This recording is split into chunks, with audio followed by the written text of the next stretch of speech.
आज बहुत गंभीर विषय को लेकर के जगदलपुर से जो पीड़ित पक्ष है आज यहाँ पर महामहिम को ज्ञापन देने के लिए यहाँ पर उपस्थित हुए और इनके साथ में जो घटना हुई वो खुद बयां करेंगे, जिसमें मुख्य रूप से जो प्रशासन की जो भूमिका है, जिस प्रकार से कांग्रेस के मुख्यमंत्री से लेकर के उनके मेयर से लेकर के जो भ्रष्टाचारी को बचाने के लिए उनको जिस प्रकार से संरक्षण दिया है और उनके खिलाफ में जो कार्रवाई होनी थी वो कार्रवाई नहीं हुआ। 20 दिन लगातार धरना दिए।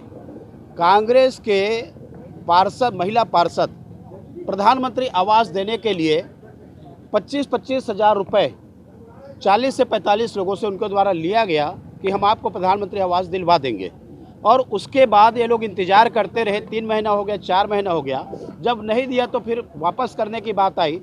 उसके बाद उनके द्वारा जो धमकी चमकी दिया गया, फिर इनके द्वारा जब थाना को संपर्क किया गया, उनके खिलाफ में कार्रवाई हो, FIR हो, सूचना दी गई, वहाँ पर आयुक्त को सूचना दी गई और कोई कार्रवाई नहीं हुआ, तो धरने में बैठे थे।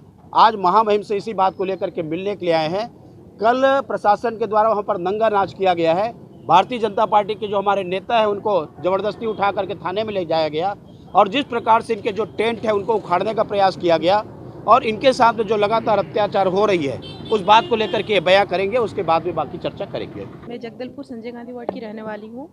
वहाँ की हमारी जो पार्षद है कोमल सेना, वो हमसे 2020 में हम लोग को प्रधानमंत्री आवास योजना के अकॉर्डिंग हम लोग से 25-25 हज़ार रुपये ली थी। हम लोग को घर देगी 3 महीने के अंदर बोल के। फिर वो हमेशा 3 महीने के बाद जब भी हम लोग उनसे मिलने गए सर, हमेशा वो कुछ एक्सक्यूजेस देने लगी, जैसे कि सरकारी काम होने में टाइम लगता है, फिर लॉकडाउन का समय है। हम लोग ऐसे मुश्किल दौर पर उनको पैसा दिए थे। जब पहला लॉकडाउन पड़ा था, हमारे घर में खाने के लिए भी नहीं था सर। वैसे मुश्किल दौर पर हम लोग कैसे कैसे पैसा जुटा के, कोई अपना गोल्ड बेच के, कोई पैसा उधार लेके उनको पैसा दिए। फिर बाद में धीरे धीरे करके 2 साल में वो हम लोग को हर समय कुछ ना कुछ एक्सक्यूजेस देने लगी। कभी कोई मतलब आयुक्त से मिलाएंगे, कभी मतलब कोई विधायक से मिलाएंगे, समथिंग बोल के हमेशा कुछ ना कुछ एक्सक्यूजेस देने लगी। 2 साल पूरा जब हो गया, फाइनली हम लोग 20 दिन पहले उनके पास जब गए थे कि फाइनली हमको बता दे वो कि वो हमको पैसा देना चाहती है या फिर घर कुछ भी हमको वापस कर दे, तो फिर वो वहाँ पे आक्रोश में आके हम लोग को धमकी देने लगी। मैं कब आप लोग हमको मुझे पैसा दिए बोल के हम लोग सबके ऊपर, मतलब हमारे एक मेंबर का कॉलर पकड़ के हम लोग के ऊपर, मतलब उनकी पूरी फैमिली हम लोग के ऊपर हाथापाई करके हम लोग को इतनी गंदी गाली, उनके जो हस्बैंड है हम लोग को भी इतनी गंदी गाली दे के वहाँ पे इतना परेशान किए। फिर हम लोग अपना कंप्लेंट ले गए थे पुलिस स्टेशन में, वहाँ बोधघाट थाना। तो वहाँ पे जब हम लोग कंप्लेंट ले गए थे ना सर, हम लोग का कंप्लेंट वहाँ लिया नहीं गया, बल्कि वो पुलिस वाले उल्टा मतलब पार्षद की सपोर्ट में आके हम लोग को बहुत कुछ बोला गया, आप लोग को अंदर कर देंगे ये वो बोल के बहुत मतलब हम लोग को डराया धमका गया।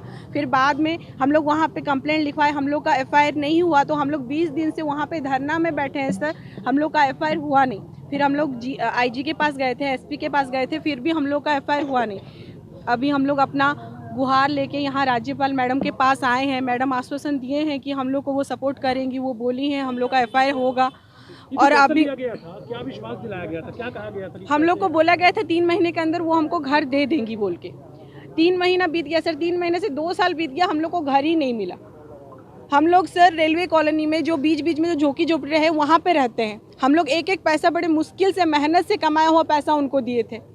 वो हर समय हमको बस बहाना करने लगी और हम लोग को हर समय बोली कि घर मिल जाएगा, घर मिल जाएगा, और फाइनली हम लोग को बाद में बोली कि हमसे पैसा ली ही नहीं है।